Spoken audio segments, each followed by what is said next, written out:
We appreciate your time this morning, or this afternoon, I should say, and joining us to hear our updates.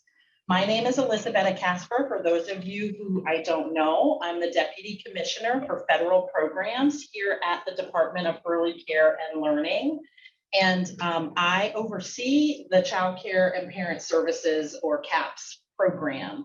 I'm really excited to be here with you today. We're going to share some updates. I have several of my staff who are going to join me in sharing a lot of good information with you today. So thank you for taking the time to join us for in your busy schedules. We know how much you have going on, and we're excited that you're here to learn more about what we're doing and what things are happening in CAPS. So today, joining me to present is Olivia Kyle. She is our Policy and Process Improvement Administrator. Ann Panzica, she is our new CAPS Provider Relations, Education and Outreach Manager. And Alicia Golden, who is our new Provider Relations, Quality Assurance and Payment Manager. So you'll hear from all of them today, a lot of detailed information, as well as a little bit from me. And again, thank you for joining. For several of you have already asked, will this be recorded and will we be answering questions? And yes, absolutely. The recording will be posted on our CAPS website within a couple of days. So just give us a little time because it takes us a while to download the recording, but we will have it available to you to go ahead and listen again if you need to. And I think that we can make the slide deck available as well.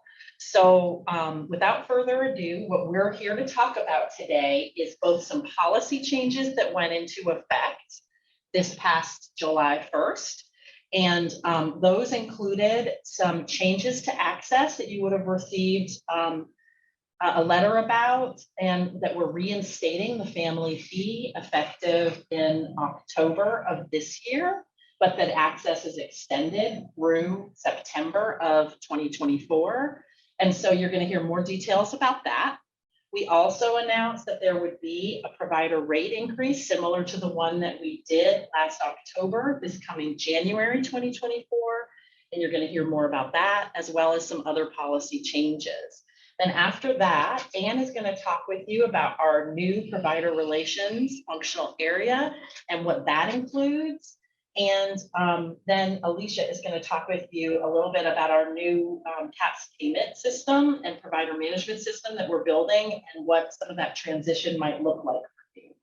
So again, thank you for joining us, and we will have questions at the end. So if you have questions, please do not wait until the end to type them in. Please go ahead and type them in. We're going to be looking at them as the presenters present information so that we can answer as many as that we're able to at the end of the presentation. And then any questions that we don't get to, because we do have a lot of folks on today, any questions that we don't get to, we will be in touch. We know who asked what based on the way the webinar is recorded. And so we will be in touch with you to try to answer your questions should we not get to it. So thank you again for joining. And with that, I'm going to turn it over to Olivia Kyle to talk to you about the policy changes. Thank you, Elizabeth, and thank you everyone for joining. As Elizabeth stated, my name is Olivia Kyle, and I am the Policy and Process Improvement Administrator for the CAPS program. I am honored to be here with everyone to share some CAPS policy updates that went into effect July 1st, 2023, access and family fee updates first shared in May of this year. Let's start with the July 2023 CAPS policy update. Effective July 1st, 2023, virtual learning days were added to the part-time scholarship definition in CAPS Policy 2 and CAPS Policy 10.6, purchase of child care through scholarships. For the purposes of CAPS, a part-time scholarship is used when child care is needed sporadically throughout the eligibility period, such as for teacher work days, student holidays, such as Martin Luther King Jr. Day, and now virtual learning days.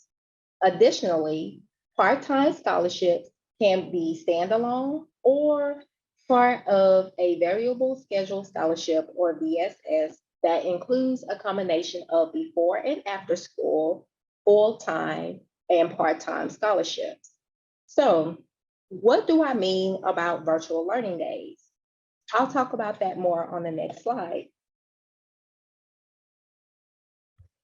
Ever since the COVID-19 pandemic, some school districts in the state of Georgia have incorporated virtual learning days into their school calendar throughout the school year. Meaning there are days throughout the school year where school-aged children are not physically at school, but they have assignments they have to complete at home. This could also be known as digital learning days, asynchronous learning days, or even extending learning beyond the classroom days, depending on the school district. For example, Paulding County School District, which is seen on the screen, has multiple digital learning days as highlighted in yellow throughout the 2023-2024 school year. Children with active scholarships may have to attend their child care provider on these virtual learning days. Providers will bill that day as a part-time scholarship. This is like how a provider would bill if a child attended care on a teacher's workday. I would like to now move on to access and family fee updates. Next slide, please. In a letter dated May 8, 2023, CAPS participating providers were notified of the following. Access has been extended through September 29, 2024. The family fee will be reinstated October 2nd, 2023, and a 4.3% increase will be applied to participating CAPS providers' published rate used to calculate access payments January 2024. Providers with a valid email address on file were notified of these changes via email Monday, May 8, 2023. Those without an email address on file were notified via regular mail. Let's spend a little time talking about each of these in more detail.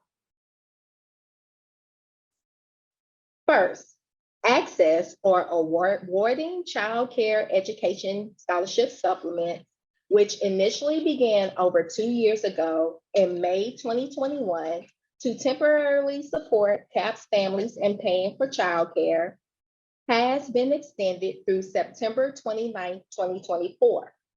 Since May 2021, CAPS has been paying the provider's full published tuition rate, including the family fee and the difference between the CAPS maximum reimbursement rate and the provider's published rate through Access.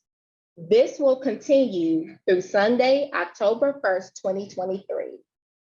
Even though Access has been extended through September 29, 2024, I want to go over a major update effective Monday, October 2nd, 2023.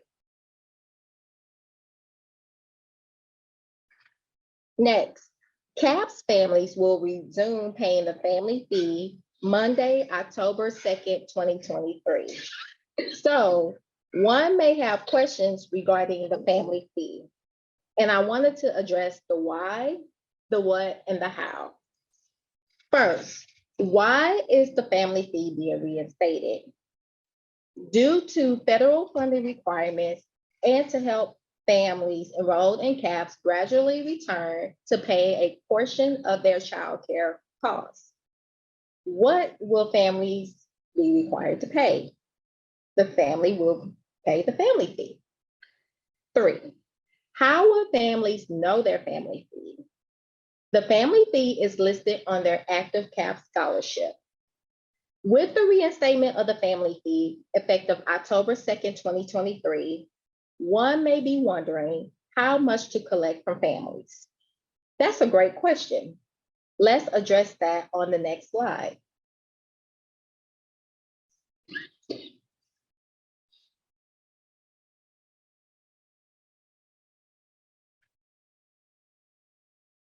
This is an example of a CAPS scholarship. Parts of a CAP scholarship includes the child's information, type of care they are receiving, parent information, provider information, and assigned family fees. The family fee can be found under the family fee column on the CAP scholarship as shown in the red box on the screen. Providers will collect the family fee amount listed on the scholarship every week. For this scholarship, the provider will collect $8 from the family fee, since that is their family fee amount. CAPS will continue to pay the rest of tuition costs found in the actual provider weekly charge column minus the family fee. Not only can the family fee be found on the CAP scholarship, but it can also be found in the provider billing application, or PBA. This is an example of a scholarship detail page providers will see when viewing active scholarships in the PBA. When viewing a child's scholarship in the PBA, the family fee will be listed as shown in the red box on the screen. Based on the scholarship details in the example, the provider will collect $8 each week from the family, since it is their family fee amount. CAPS will continue to pay the rest of tuition costs minus the family fee.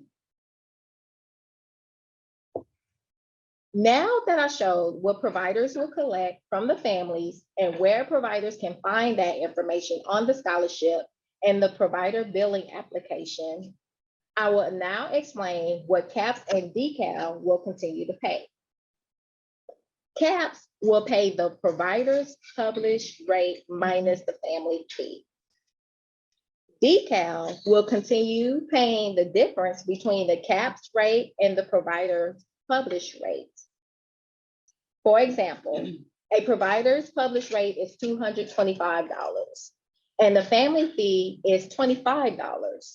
The family will pay the provider $25 and CAPS will pay the provider $200. And speaking of provider published rate, I would like to share some more exciting news regarding the provider payment.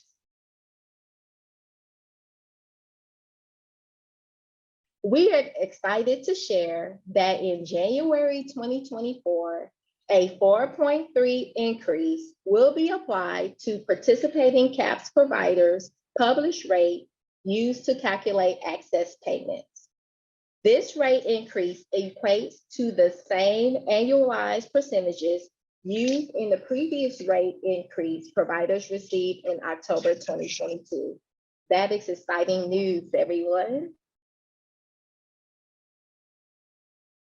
With the 4.3% increase to the provider's published rate and extension of the Access Initiative, the temporary suspension of provider rate changes emergency policy waiver will continue through September 29th, 2024, which we can see on the next slide. While access is in effect, participating CAPS providers cannot change their tuition rates for families enrolled in the CAPS program. This is to support families and to ensure DECAL paying child care providers their published rate is sustainable through September 2024. However, the provider rate charged for children not subsidized by CAPS waiver will also continue through September 29, 2024. This means participating CAPS providers may charge a different rate for children not enrolled in CAPS. This is to allow CAPS providers flexibility while access is in effect. For a complete list of and detailed information on each emergency policy waiver still in effect, go to CAPS Emergency Policy Memorandum on the CAPS website updates page and caps.decal.ga.gov.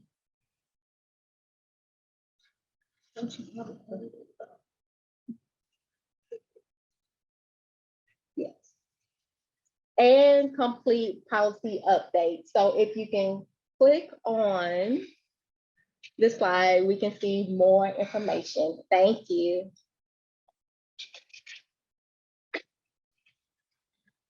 Before I turn it over to Ann, I wanted to share where to find more information about the Access Initiative.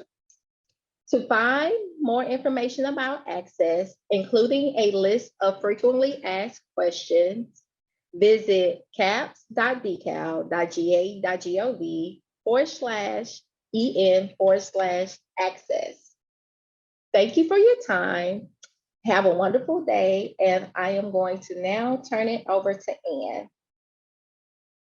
Hi there, everyone. Welcome. Thank you for joining us. My name is Ann Panzica, and I am the Education Outreach Manager here at DECAL. And I'm really excited to go over some of the upcoming changes that are happening at Provider Relations. Next slide, please. So we're going to go over CAPS Provider Relations staffing updates and some of the changes that are occurring there. We're going to be discussing the provider relations unit information and what each unit is going to be responsible for. And then we're going to talk a little bit about future state and our provider portal, and Alicia will be taking that one. So next slide, please. So we're actually we're ending the contract with Maximus coming soon, and we're going to be taking provider relations in-house. And that means we're going to be increasing our staff, and we currently have been increasing our staff pretty significantly to make sure that we're providing support to our very valuable providers, all of you. And as you can see, we're going to be having 4 clearly defined areas where we're going to be targeting that support. And we'll go into that in just a moment. Next slide, please. So there's going to be 4 functional areas at Provider Relations: enrollment services, provider support, quality assurance and payments, and education and outreach. Next slide. So enrollment services will be responsible for enrolling new providers into the CAPS program, completing the annual renewals, making sure that all of the information is still correct, transferring change of ownerships, and reviewing all rate increase requests. Next slide. So provider support is also one of the functional areas that we have within Provider Relations, and they will be responsible for provider calls. So when you call Provider Relations, you're going to be in contact with provider support, and they're going to be able to help with whatever tier 1 issues arise. So whatever they can help with, they will. And if they're not able to, then they'll go ahead and forward that concern to another functional area. They'll be helping with billing, payment, and scholarship issues, and connecting providers with resources as well.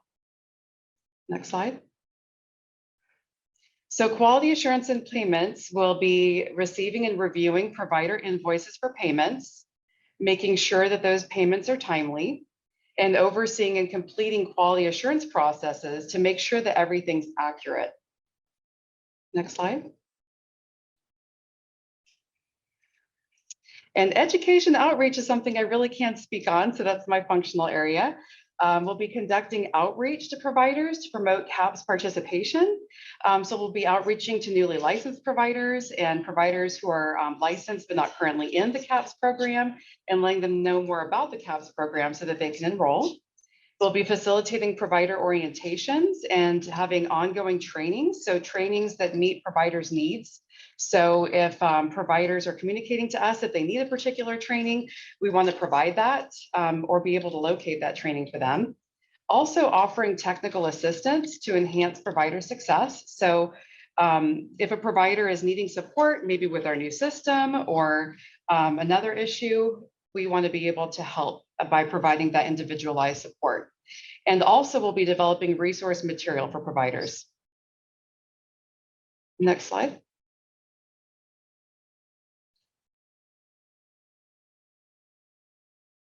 So now we're going to talk a little bit about what our future state is going to look like. Next slide.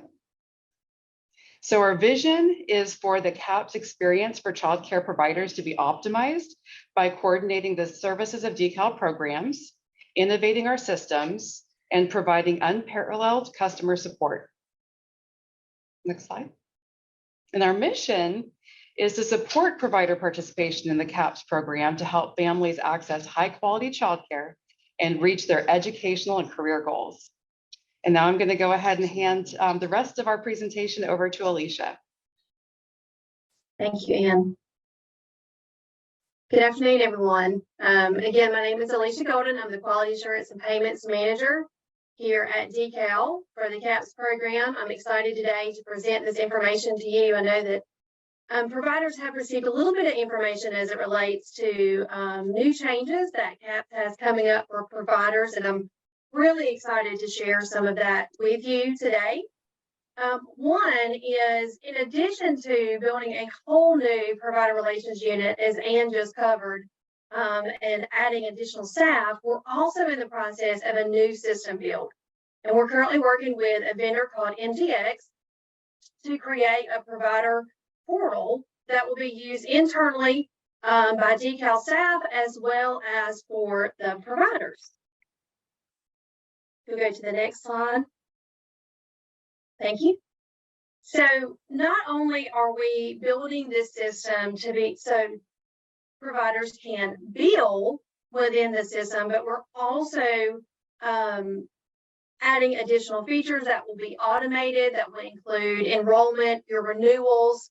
There will be a lot of automated processes when it comes to your billing and provider requests. You'll also be able to submit a ticket within the system and submit a lot of digitized forms that are currently used that you have to submit by paper. So we're really excited about these changes. All right, so of course, this is my current team and what we're going to be responsible for. But with this system build, I'm really excited to present to you some of the new enhancements that we're making. We've heard from providers some of the current challenges in the payment system now. And one is that we will be digitizing all attendance and payments requests in our new system. Providers in current state are required to wait until Sunday until you can enter your attendance for that service week. Well, in our new system, you're going to be able to enter your attendance daily in real time. And so we're really excited about that feature. You are also going to be able, for you centers that primarily are only open on Monday through Fridays and don't have weekend care, there will be a checkbox feature that if that child was present that week, Monday through Friday, you can check that box and you will not have to select each day marking attendance. Also, in current state, providers, like I said, have to wait until it opens up on Sunday for that current service week, and then they have to submit that by that Monday to receive payment within that same week. Well, in future state, we're going to open up you being able to submit your service week attendance on Friday. So instead of it being on Sunday, you'll now have the availability to do that on Friday. And also, we're building in a lot of quality assurance features that we're going to assist providers with accurate billing. So we're really excited about these enhancements. But what's to come next is that this new system is planning to come this fall. And we wanted to make sure providers are informed and aware that at this implementation and transition phase, there will be a one-time gap in payments for approximately 1 to 2 weeks. And of course, as you know, that's because when you're transitioning from one system to another, we need to temporarily, shut down the program or you being able to access the system. And so that will cause a 1 to 2 week payment delay. But with that, and you can go to the next slide, and to ensure that we have a seamless transition, we strongly encourage providers to submit your billing weekly and accurate and current as much as possible. So if you know that you have several service weeks that you haven't billed for, we recommend and highly suggest that you begin submitting your attendance weekly and stay current, especially as we get closer to that transition phase. And then this is, of course, just a reminder that in CAPS Policy 12, that you are required to submit your billing and attendance service weeks within 60 days to be able to receive payment. Okay.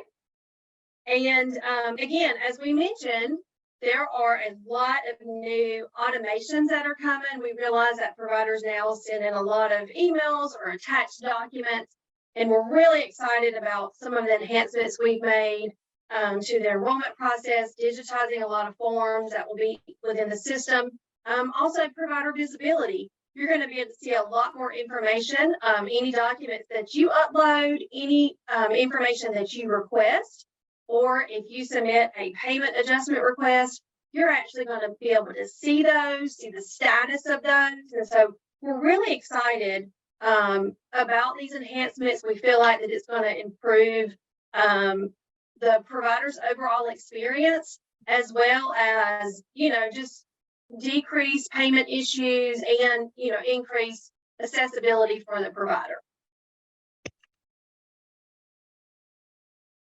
Okay, so over the next several months, again, Maximus is going to continue to support providers in current state until we transition. And as I mentioned, we plan to do that in the fall. And then, of course, please make sure you're checking your emails regularly. There has been some communication that has already gone out now about provider relations team and our new system, but definitely expect there to be more communication in the coming weeks and months. So please make sure that you're staying on the lookout for that. And we are also building additional, platforms on the website and things like that, that will also be accessible by providers. It won't only just be in communication with email, but more to come on that. So again, we're really excited. We hope that it's going to be a great and smooth transition and that it exceeds providers' expectations. And with that is all we have. Okay, so thank you to all my staff who presented today, to Ann and Olivia and Alicia. You guys did a great job and we appreciate the information. We are going to go through and answer some questions now. We're still writing stuff down. So if you have more questions, please go ahead and type them in the chat or the question and answer feature. And we'll continue to write those down. But in the meantime, we're going to go ahead and answer some of the questions that you guys already sent in. So Ann, I'm going to give you the first one about provider relations. Will there be a new provider support phone number once this new part of CAHPS gets implemented? So I believe there will be. There's also going to be a way for providers to log a ticket in the provider portal, which will be wonderful because that'll be accessible too. But we do have an email address, and I can go ahead and put that in the chat for any questions about this change. So we can respond to that. So I'm going to go ahead and put that in the chat. And then Ann, in the meantime, if a provider has a question that comes up now or has an issue, what should they do? So for now, if it's a billing issue or if something like that, then they'll need to reach out to Maximus. They'll need to continue to reach out to Maximus. But in future, or if they have any questions about this transition, they can reach out to us at Provider Relations. Thank you. You're welcome. So another question came in that I'll take. When will DeKalb take over the provider relations function? So that's a great question. And we're working on having the exact answer to that as soon as we can. It is dependent on how our system build goes. That's why we haven't released a date yet. We want to implement the new system and roll out this new unit at the same time. There's a lot of coordination that has to happen with that. As soon as we have that date, which we hope to have probably in August sometime, we will communicate with you to tell you what the official date is. So as soon as we have that, we will let you know. I am going to switch gears now from provider relations to family fee. So we had some questions asking about whether there are some families, Olivia, there are some families who have a zero family fee right now. It's $0 based on their income and other circumstances. Will that stay the same after this change? Would they still have a zero family fee, those particular families? Yes, that will stay the same. That is not changing. Okay, great. So everybody, let's just go over this to be really clear. Every family has a zero family fee right now because DECAL's paying it if they actually have one on their scholarship. Are those family fees reflected on the scholarship in the billing portal and the copy of the scholarship right now? Yes, they are, Elizabeth. They are. So they don't have to wait to go find out what the family fees are, because that was another question we got, is when will we find out what the family fee is? Right, right. That's correct. The family fee has always been reflected on the CAP scholarship and the provider billing application, even though families are not paying it right now. Great. So a provider could go in the billing portal right now, and for every child that they currently bill for, they could see what the family fee is, whether it's zero or whether, because in the billing portal, the family fee is still reflected, Yes. even though DECAL is paying it right now. And DECAL will continue to pay it through September of 2023, correct? Through October 1st, 2023, effective October 2nd, 2023, the families will be required to pay the family fee as reflected on their CAP scholarship and the provider billing application. And that's because the 2nd happens to be a Monday, and that's how our service weeks work, right? That is correct. Great. And then one other question about family fee. When will families be notified about it? Could you talk a little about the communication that has happened with families? Yeah, sure, I can. So earlier in the presentation, we talked about letters going out to the providers on May 8th to start communicating about the family fee changes. At the same time, the letters were going out to providers. Letters were also going out to families explaining that information. So families were also made aware May 8th that the family fee was going to start again on October 2nd, 2023.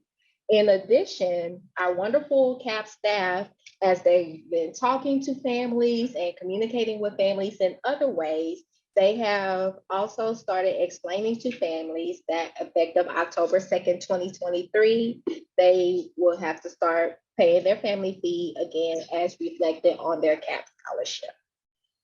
Thank you. So now I'm gonna, one more question about family fees. So when a family, Olivia, has multiple family fees because they have multiple children in the program, there's siblings in the program, how does the provider know what to charge? So on each scholarship, because if we all remember, scholarships are for individual children, even though there are siblings. So the amount of family fee that's on each scholarship, even if there are siblings, that's the amount that providers will collect for families. And for example, if we have child A who has an $8 family fee on their scholarship, and child B, who is their sibling, has $7 on their scholarship of family fee, you will collect $8 for child A and $7 for child B. Great. And so they should add it together. If they have multiple scholarships for siblings and there are different family fees listed on those scholarships, they just add all those together for the same family, and that's the total for the week that they should charge. Okay, great. Thank you for clarifying that. Okay, I'm going to move to provider rates. So there was a question that I'm going to go ahead and take about how do we have the correct published rate?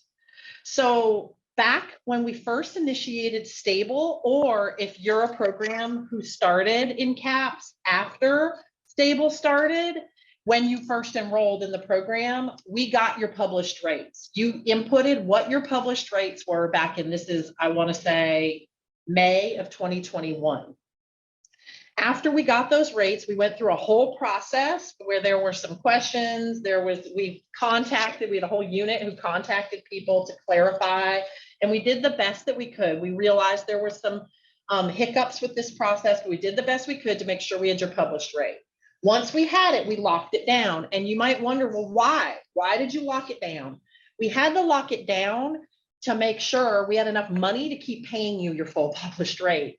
Otherwise, we might have run out of money and had to stop this program early. So that is why we made it so you could not change your rates with us, though you could always change your rates on your private pay because we have a waiver. So on your private pay families, you can put your rate at anything that you want to. That's your choice. It's only your CAPS families that you're not allowed to change the rate on. That's been in place for quite some time now during the pandemic. It is true that in typical CAPS policy, you would have to charge the same rates. But right now, you are still allowed to charge a different rate because we aren't allowing you to change your CAPS rates.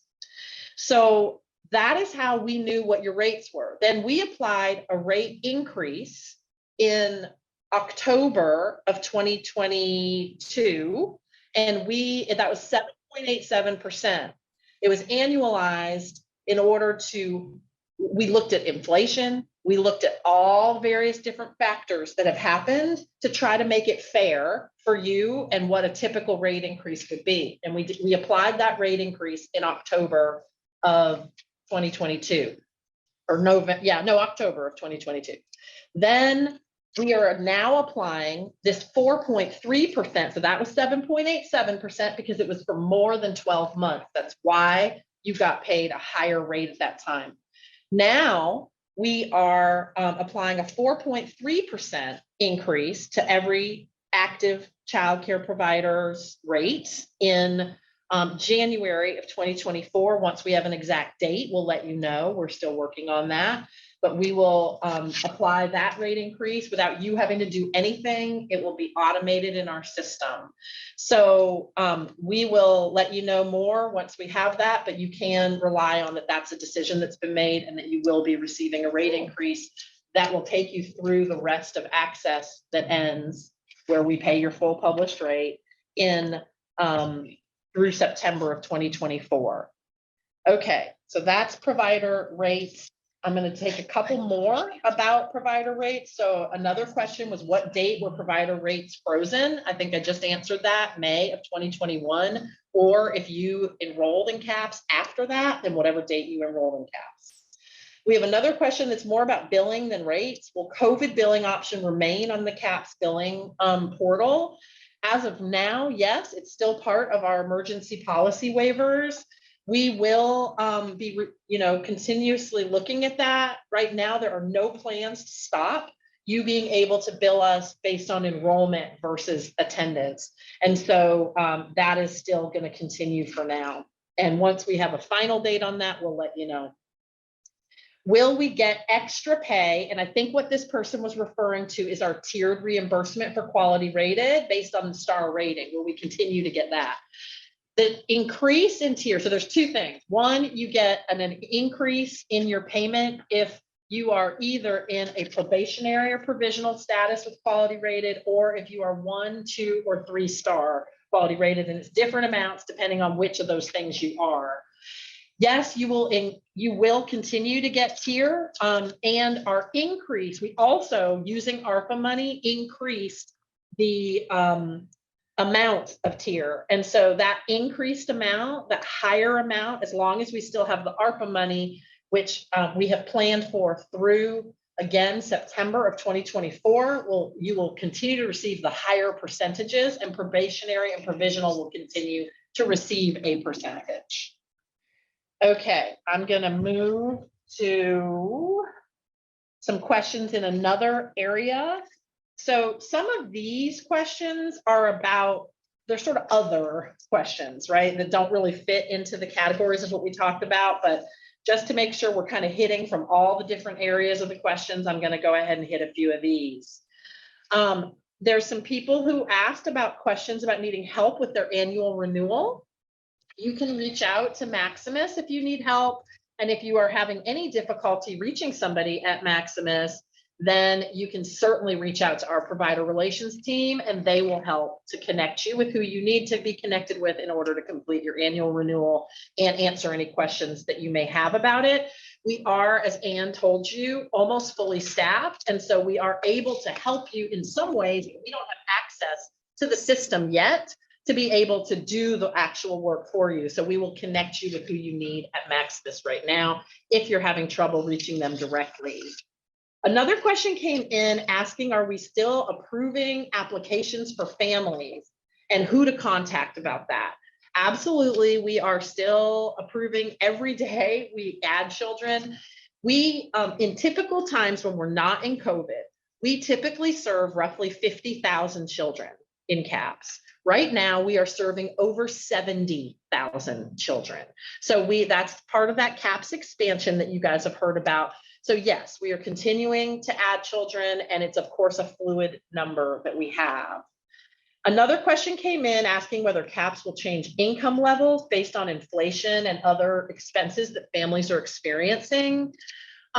If we change income levels, it changes the number of children that we can serve, and we have a fixed amount of money. CAPS is not an entitlement program like Medicaid or SNAP.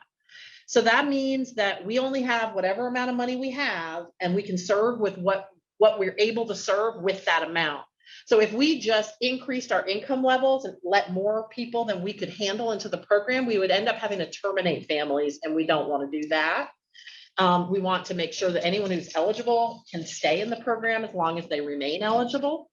So no, we have no plans to increase income levels at this time. And again, we're serving 70,000 children. So we already have, with the CAPS expansion, you all will remember, we increased our income levels then, as well as the very low income level was increased to the level of our eligibility for our program right now. So at that 50% of SMI, it was equivalent what we had the very low income priority group at.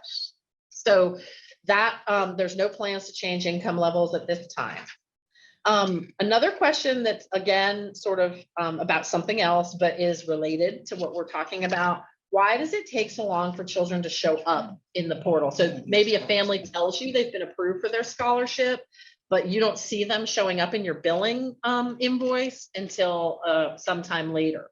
So what's supposed to happen is the family gets approved in Georgia Gateway, and then Georgia Gateway sends a scholarship over to us so that we can, and to our NOVA system, which is the current payment system.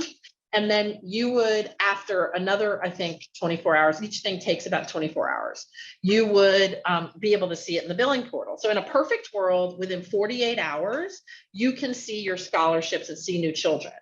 But we all don't live in a perfect world. And there are things that we call batching issues that happen all the time. And we don't even know that you're not seeing that child until you let us know sometimes. So we're constantly working to improve these processes in the system and make the systems talk better together. The whole new payment and provider management system that Alicia told you all about today is going to solve some of these issues, we hope. So that the systems will all talk together better. So you just need to be patient. And if you don't see a child and it's been like a week, I wouldn't say if it's just been a couple of days, but if it's been a week and you still don't see a child and you know there's a scholarship created, then go ahead and reach out to Maximus and let them know. And then eventually to our provider relations team once we have transitioned to them taking over all these functions. Okay, and then there's one last other question, and I'm going to move back into some of the other questions. Will a provider be able to call and get information about the parent? So we as a program cannot release any information, believe it or not, even though you're on the scholarship and that child's enrolled in your program. For confidentiality reasons, we can't release any information about a parent. All we can do is share the information that we already share with you. So you can have a copy of the scholarship that we send, that you should be getting from Gateway. If you're not receiving, if that's news to you, hearing that you received notice from Gateway that you're receiving a child, go check your junk folder and see if in your email you may have some emails from Georgia Gateway from there. But no, we can't, you can't call and talk to us about a family's renewal or a family's new application. You can help them get in touch with us and they can call our CAPS main number, and that goes to a team of people who answer the phone and who talk to them about their application status or their renewal status and get them connected to the right person to deal with whatever issue may arise. If they have waited a certain amount of time, we have a process to escalate that. So they will look up the people that you call and see how long has it been since that application got put in, or how is the renewal overdue, and we will get the appropriate person to handle it based on the answer to that. Okay, we've got a whole bunch of questions, so I'm going to keep going here. Aiko, is there a certain order here? Okay. So family fee, if a child only attends for a day, 1 week, and is absent 3 days, will we still charge the weekly family fee? You will charge the weekly family fee whether the child attends or not, because that is your choice, like what your policies are. We are going to not pay you the family fee after September of this year. So beginning October 2nd, you will collect that money from the parent, and you should follow whatever procedures you have in place for when a family doesn't come. If you charge half, if you charge all, different providers do it differently. But that money is for you to collect. And if you tell them that they have to pay the full amount, that's your policy, and you're allowed to do that. There's a question about the parent weekly responsibility. Will we charge this amount and the family fee, or only the family fee? That's a really good question. So your published rate is, let's just say your published rate's $150. The family fee, let's just say that's $10. So there's 140 left, right? Right now, CAPS is going to pay that 140. What the difference is the CAPS rate might be $100, and there's a differential or a difference between your published rate and the CAPS rate of $40 more minus the family fee. So what that means is for you to get your $150, you would charge the family the $10, and DeCal will pay you, or CAPS, the $140. That is what's in place until October of 2024. At that time, we will be back in touch with you to let you know what will happen. We will end access, but it's also a time that's what we call a new state plan period. So there may be changes to our rates. We are still in the process of working through all of that right now. So once we know the answer to what will happen, then we will definitely inform you. Okay. The next question is, what does access extending have to do with the family fees? So there are different funding sources for access and for all the different projects you hear about DeCal doing. One of those those funding sources ends in October 2023. It's CRRSA. That funding source allows us to pay the family fee. The ARPA funding source, which is stable and also pays for part of access in our CAPS expansion, that's the bigger amount of money we got. That has to be used exactly as CCDF is used, which is our governing block grant, Child Care Development Fund. And in the rules for the Child Care Development Fund, you cannot you have to charge a family fee to the families where we indicate in our scale that we charge it to.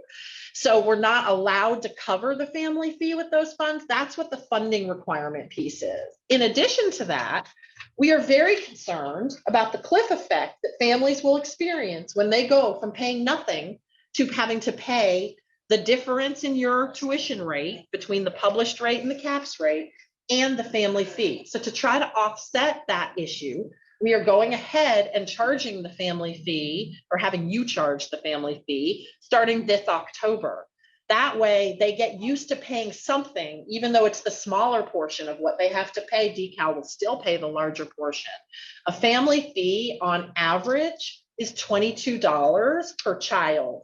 That can be lower or higher, so don't be surprised if you see on your scholarship for your children $8 or $7. It really depends on the family's income and how many people are in the family, et cetera. But we will, that's the reasoning behind why we're charging the family fee starting this fall and in October, but we're still paying your differential through October or up until October of 2024. Okay, why are providers reimbursed at a different rate? Okay, I'm not sure whether this question is about payment zones. As you may be aware, we have 3 payment zones in CAPS, depending on where you are located geographically. That is based on a market rate survey where we go in and you guys often fill out survey for us. And it has a lot of detailed information about your rates and all sorts of other things.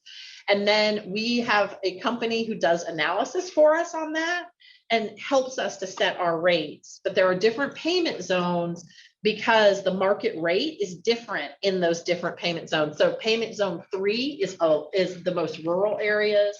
Payment zone 2 is sort of smaller metropolitan areas like Columbus or Augusta. And then payment zone 1 is generally the Atlanta metro area, though I think Chatham County is included in that. So Savannah is included in that too. Okay.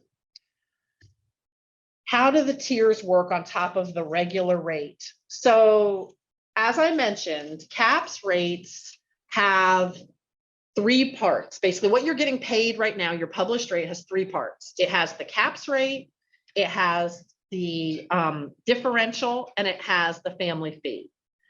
Based on the CAPS rate, we apply the percentage of tier that you're entitled to based on whether you are a 1, 2, 3-star provider or you're in a probationary or provisional status. Some of you are not quality rated eligible. If you have an exempt program that is allowed to participate in CAPS, you would get no tier because you're not eligible for tier. However, most programs are eligible for tier and are getting something. We have higher rates right now. So 3-star program gets 55%. That 55% is applied to the CAPS rate, not your published rate, the CAPS rate. If we applied it to published rates, we wouldn't be able to afford to do it for as long as we have done it. And so that is part of the reason why it's applied to your CAPS rate. Also the way our systems are set up. Hopefully that answers that question. Will we have a new packet of information once you change over to the new system, or will it be a staggered renewal? Okay, we plan to transfer as much information from the current system to our new system. The goal would be for the provider to not have to resubmit enrollment information until their renewal. We will be providing additional webinars and training to providers before we would go into the transition to the new system, and we will make you aware if you need to submit any info.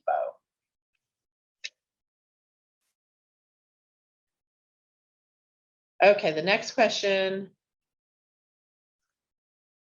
Can we charge our parents an up-to-date rate? So I think that this is asking whether you can update your published rate. And the answer is no. For CAPS families. Yes, for your private pay families. That is up to you. On your private pay families, you are allowed to do that. But on your CAPS families, you cannot change your rate that you charge. And the reason is, if we want to be able to continue to pay you access your published rate through September of 2024, it has to be sustainable amount of money. Imagine if everybody charged, I'm just going to make this up, $200 a week. Imagine if you didn't have a cap on the rate and everybody went in and increased their rates for their caps to $400 a week. That would double the amount of money we have to pay out to providers. That is why we have to put a cap on the rates. But we understand that you can't go a couple of years without a rate increase as well. So we did what the industry standard has represented, as well as looking at inflation and all those things. And that is where the rate increase comes from, the percentage. We have very smart people, which is not me, who figure this out in DeKalb, and who look at the analysis of the data to determine what that percent increase should be. So that 4.3% that you will see has been well researched before it was determined that that would be the percent. And it had to be, again, sustainable as well. We had to look at both things. That's the one she just answered. How do you get access to collect money that are in arrears? And so I think that this is asking if you can bill us perhaps for money that is owed to you. I'm not sure. I'm going to assume you mean owed to you by DeKalb CAPS versus owed to you by the family, because how you choose to collect money from a family is your decision. How you would come to us is, first of all, we have a policy that requires you to bill us for any services provided within 60 days. So if you have not billed us and it's more than 60 days, you're going to have to provide information as to why. And most of the reasons why we are going to have to deny, because we have a requirement that you have to bill us within 60 days. However, if there is some systematic reason or some other reason that it is beyond your control that you could not bill, and we look at that reason and we apply consistent policy to that, then we can manually approve in certain circumstances. So you should reach out to Maximus. That is who you should start with. You'll have to bill manually. It won't be, those weeks won't be available in the billing portal. But we will look at any requests to make sure that we're being fair to you and to treating you as we have other childcare providers. Okay, we've got a few more tier questions, and I'm going to rely on my team here. Oh, we have 3 minutes left in this webinar. So is the tier questions probably the most critical of what you have here for me to answer? Okay. And then we've already, most of the other questions we have here are duplicate. Is that right? Okay. And is there anything here that I need to address? Okay, sorry, y'all. I just am trying to make sure that we get you the best answers that we can. Okay. Okay, there's a quick, easy one. Will parent certificates automatically transfer into the new system? Yes, we will take care of all of that. You will not have to do anything, though we will appreciate when you check to make sure that everybody's showing that should be when you start using the new system, and letting us know if there's anybody missing. And you will be able to view all of this in the new billing portal as you do now. Will we be able to go ahead and upload our attendance records? I'm going to turn that to Alicia. The question, Alicia, is will we be able to go ahead and upload our attendance records to the new system? Okay, so good question. So one, with the transition now, we're currently working on, will there be official cutoff as far as you billing in the provider billing portal versus going into the new system?